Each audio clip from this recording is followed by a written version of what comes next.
So let's get started. Hi, I'm Leslie, and I'm going to be reading the Bible. We're going to be going all the way from Genesis all the way to Revelation. Again, I'm not an expert, so I'm probably going to mispronounce quite a few names and words in here, but I will try my best. I'll try and keep my opinions to myself, but some of these stories are kind of wild, especially the Old Testament. But anyways, here we go. So we're going to start with Genesis. In the beginning, God created the heavens and the earth. Now the earth was formless and empty. Darkness was over the surface of the deep, and the Spirit of God was hovering over the waters. And God said, "Let there be light," and there was light. God said that the light was good, and he separated the light from the darkness. God called the light day, and the darkness he called night. And there was evening, and there was morning, the first day. And God said, "Let there be a vault between the waters to separate water from water." So God made the vault and separated the water under the vault from the water above it. So we got water below and above. And it was so. God called the vault sky. And there was evening. And there was morning, the second day. And God said, "Let the water under the sky be gathered to one place, and let dry ground appear." And it was so. God called the dry ground land, and the gathered waters he called seas. And God saw that it was good. Then God said, "Let the land produce vegetation, seed-bearing plants, and trees on the land that bear fruit with seeds in it, according to their various kinds." And it was so. The land produced vegetation, plants bearing seeds according to their kinds, and trees bearing fruit with seeds in it according to their kinds. And God saw that it was good. And there was evening, and there was morning, the third day. And God said, "Let there be lights in the vaults of the sky, to separate the day from the night, and let them serve as signs to mark as sacred times and days and years. And let them be lights in the vault of the sky, to give light on the earth." And it was so. God made two great lights, the greater light to govern the day, and the lesser light to govern the night. He also made the stars. God set them in the vault of the sky to give light on earth, to govern the day and the night, and to separate light from darkness. And God saw that it was good. And there was evening, and there was morning, the fourth day. And God said, "Let the water teem with living creatures, and let birds fly above the earth across the vault of the sky." So God created the great creatures of the sea, and every living thing with which the water teems and that moves about in it, according to their kinds, and every winged bird according to its kind. And God saw that it was good. God blessed them and said, "Be fruitful and increase in number, and fill the water in the seas, and let the birds increase on the earth." And there was evening, and there was morning, the fifth day. And God said, "Let the land produce creatures according to their kinds, the livestock, the creatures that move along the ground, and the wild animals, each according to its kind." And it was so. God made the wild animals according to their kind, the livestock according to their kinds, and all the creatures that move along the ground according to their kinds. And God saw that it was good. Then God said, "Let us make mankind in our image, in our likeness, so that they may rule over the fish in the sea and the birds in the sky, over the livestock and all the wild animals, and over all the creatures that move along the ground." Okay. So I guess when he said, let us make mankind in our image, it sounds like he's talking to someone, maybe other angels or something. Not sure, but something to think about. So God created mankind in his own image. In the image of God, he created them, men and female. He created them. God blessed them and said to them, "Be fruitful and increase in number. Fill the earth and subdue it. Rule over the fish in the sea and the birds in the sky, and over every living creature that moves on the ground." Then God said, "I give you every seed-bearing plant on the face of the whole earth, and every tree that has fruit with seed in it. They will be yours for food. And to all the beasts of the earth, and all the birds in the sky, and all the creatures that move along the ground, everything that has breath of life in it, I give every green plant for food." And it was so. God saw all that he had made, and it was very good. And there was evening, and there was morning, the sixth day. Thus the heavens and the earth were completed in all their vast array. By the seventh day, God had finished the work he had been doing. So on the seventh day, he rested from all his work. Then God blessed the seventh day and made it holy, because on it he rested from all the work, creating what he had done. All right, now we move on to the story of Adam. So we have Adam and Eve. This is the account of the heavens and the earth when they were created. When the Lord God made the earth and the heavens. Now no shrub had yet appeared on the earth, and no plant had yet sprung up, for the Lord God had not sent rain on the earth, and there was no one to work the ground. But streams came up from the earth, and watered the whole surface of the ground. Then the Lord God formed a man from the dust of the ground, and breathed in his nostrils the breath of life, and the man became a living being.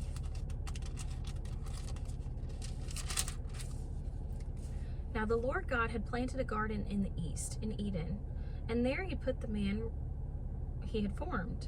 The Lord God made all kinds of trees grow out of the ground, trees that were pleasing to the eye and good for food. In the middle of the garden were the tree of life and the tree of knowledge of good and evil. Okay, so we got two trees in the middle. A river watering the garden flowed from Eden. From there it was separated into 4 headwaters. The name of the first is the Pishon. Again, I think it's pronounced that way, I'm not sure. It winds through the entire land of Havilah, where there's gold. The gold of that land is good. Aromatic resin and onyx are also there. The name of the second river is the Gihon. It winds through the entire land of Cush. The name of the third river is the Tigris. It runs along the east side of Asher, and the fourth river is the Euphrates. The Lord God took the man and put him in the Garden of Eden to work it and take care of it. And the Lord commanded the man, "You are free to eat from any tree in the garden, but you must not eat from the tree of knowledge of good and evil, for when you eat from it, you will certainly die." And the Lord God said, "It's not good for man to be alone. I will make a helper suitable for him." Now the Lord God had formed out of the ground all the wild animals and all the birds in the sky. He brought them to the man to see what he would name them. And whatever the man called each living creature, that was its name. So the man gave names to all the livestock, the birds in the sky, and all the wild animals. But for Adam, no suitable helper was found. So the Lord God caused the man to fall into a deep sleep. And while he was sleeping, he took one of the man's ribs, and then closed up the place with flesh. Then the Lord God made a woman from the rib he had taken out of the man, and he brought her to the man. The man said, This is now bone of my bones and flesh of my flesh. She shall be called woman, for she was taken out of man. That is why a man leaves his father and mother and is united with his wife, and they become one flesh. Adam and his wife were both naked, and they felt no shame. Now we have the fall. Now the serpent was more crafty than any of the wild animals the Lord God had made. He said to the woman, "Did God really say you must not eat from any tree in the garden?" The woman said to the serpent, "We may eat fruit from the trees of the garden, but God did say you must not eat fruit from the tree that is in the middle of the garden, and you must not touch it, or you will die." "You will certainly not die," the serpent said to the woman, "for God knows when you eat from it, your eyes will be opened, and you will be like God, knowing good and evil." When the woman saw that the fruit of the tree was good for food and pleasing to the eye, and also desirable for gaining wisdom, she took some and ate it. She also gave some to her husband, who was with her, and he ate it. Then the eyes of both of them were opened, and they realized they were naked. So they sewed fig leaves together and made coverings for themselves. Then the man and his wife heard the sound of the Lord God as he was walking in the garden in the cool of the day. And they hid from the Lord God among the trees of the garden. But the Lord God called to man, "Where are you?" He answered, "I heard you in the garden, and I was afraid because I was naked, so I hid." And he said, "Who told you that you were naked? Have you eaten from the tree that I commanded you not to eat from?" The man said, "The woman you put here with me, she gave me some fruit from the tree, and I ate it." So it sounds like he's kind of placing the blame on her, but he was there too. Then the Lord God said to the woman, "What is this you have done?" The woman said, "The serpent deceived me, and I ate." So the Lord God said to the serpent, "Because you have done this, Cursed are you above all livestock and all wild animals. You will crawl on your belly, and you will eat dust all the days of your life. I will put enmity between you and the woman, and between your offspring and hers. He will crush your head, and you will strike his heel." To the woman he said, "I will make your pains in childbearing very severe. With painful labor you will give birth to children. Your desire will be for your husband, and he will rule over you." To Adam he said, "Because you listened to your wife and ate fruit from the tree about which I commanded you, you must not eat from it. Cursed is the ground because of you. Through painful toil you will eat food from it all the days of your life. It will produce thorns and thistles for you, and you will eat the plants of the field. By the sweat of your brow you will eat your food until you return to the ground, since from it you were taken. For dust you are, and dust you will return." They're in trouble. Adam named his wife Eve because she would become the mother of all the living. The Lord God made garments of skin for Adam and his wife and clothed them. And the Lord God said, "The man has now become like one of us, knowing good and evil. He must not be allowed to reach out his hand and take also from the tree of life and eat and live forever." So the Lord God banished him from the Garden of Eden to work the ground from which he had been taken. After he drove the man out, he placed on the east side of the Garden of Eden cherubim and a flaming sword flashing back and forth to guard the way to the tree of life.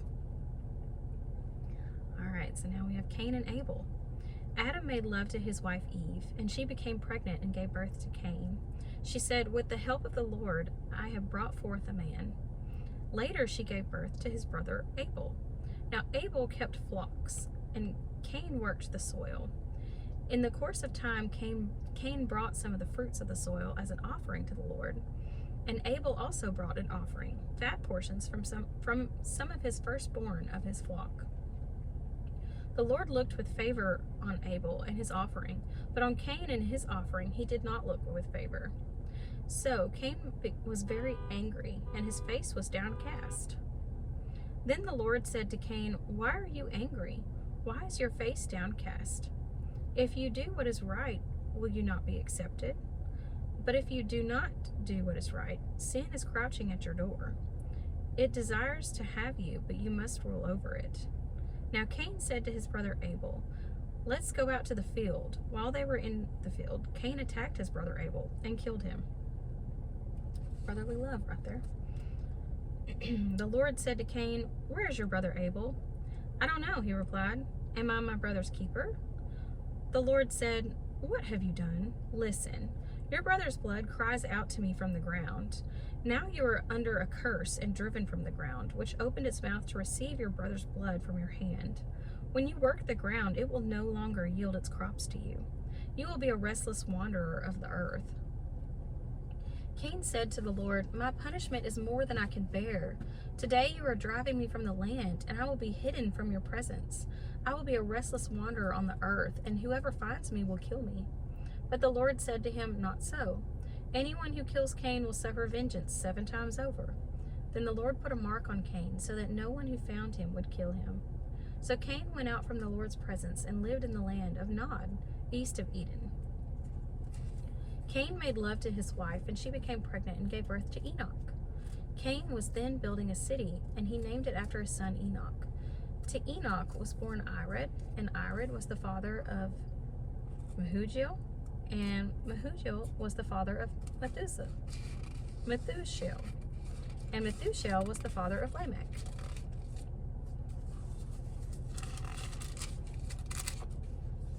Lamech married 2 women, one named Adah and the other Zillah. Adah gave birth to Jabal. He was the father of those who live in tents and raise livestock. His brother's name was Jabal. He was the father of all who played stringed instruments and pipes. Zillah also had a son, Tubal-Cain, who forged all kinds of tools out of bronze and iron. Tubal-Cain's sister was Naamah. Lamech said to his wives, "Adah and Zillah, listen to me. Wives of Lamech, hear my words. I have killed a man for wounding me, a young man for injuring me. If Cain is avenged 7 times, then Lamech 77 times." Adam made love to his wife again, and she gave birth to a son and named him Seth, saying, God has granted me another child in place of Abel, since Cain killed him. Seth also has a son, and he named him Enosh. At the time, people began to call on the name of the Lord. So here we have Adam's descendants, from Adam to Noah. This is a written account of Adam's family line. When God created mankind, he made them in the likeness of God. He created them male and female, and blessed them. And he named them mankind, where they were created. When Adam had lived 130 years, he had a son in his own likeness, in his own image, and he named him Seth. After Seth was born, Adam lived 800 years and had other sons and daughters. Altogether, Adam lived a total of 930 years, and then he died. When Seth had lived 105 years, he became the father of Enosh. After he became the father of Enosh, Seth lived 807 years and had other sons and daughters. Altogether, Seth lived a total of 912 years, and then he died. And then when Enosh had lived 90 years, he became father of Kenan. After he became the father of Kenan, Enosh lived 815 years and had other sons and daughters. Altogether, Enosh lived a total of 905 years, and then he died. Okay, so this is basically just trying to explain to you that with each generation, they're living, shorter and shorter lifespans, little by little. So I think that's important. I think that's because they were kicked out of the Garden of Eden and don't have access to the Tree of Life anymore. So with each generation, it goes down a little bit. Alrighty. When Kenan had lived 70 years, he became the father of Mahalalel. After he became the father of Mahalalel, Kenan lived 840 years and had other sons and daughters. Altogether, Kenan lived a total of 910 years, and then he died. When Mahalalel had lived 65 years, he became the father of Jared. After he became father of Jared, Mahalalel lived 830 years. Altogether, he lived 895 years, and then he died. And then you have Jared. He lived 162 years, and he fathered Enoch. After he became the father of Enoch, Jared lived 800 years and had other sons and daughters. He lived 962 years. Okay, well, he kind of beat, the trend. He lived 962, so that's more than Kenan did and more than Mahalalel, so, maybe Jared did something right. When Enoch had lived 65 years, he became the father of Methuselah. After he became the father of Methuselah, Enoch walked faithfully with God 300 years and had other sons and daughters. Altogether, Enoch lived a total of 365 years. Enoch walked faithfully with God, then he was no more because God took him away. Okay, so it never said that Enoch was killed. So apparently God just took him back to heaven, I guess. When Methuselah had lived 187 years, he became the father of Lamech. After he became the father of Lamech, Methuselah lived 782 years and had sons and daughters. So Methuselah lived 969 years. So it seems like he lived even longer than Adam. So it looks like he kind of lived the longest so far. When Lamech had lived 182 years, he had a son. He named him Noah. And he said, "He will comfort us in the labor and painful toil of our hands, caused by the ground the Lord had cursed." After Noah was born, Lamech lived 595 years and had other sons and daughters. So Lamech lived a total of 777 years, and then he died. After Noah was 500 years old, he became the father of Shem, Ham, and Japheth. Alrighty, I think that's all we have time for today. In the next episode, we're probably going to start off with the flood, so that'll be interesting. But my lunch break is almost over. Thank you for listening. I hope you keep listening and enjoy the next few episodes. So hopefully we can cover some ground on this. So thanks.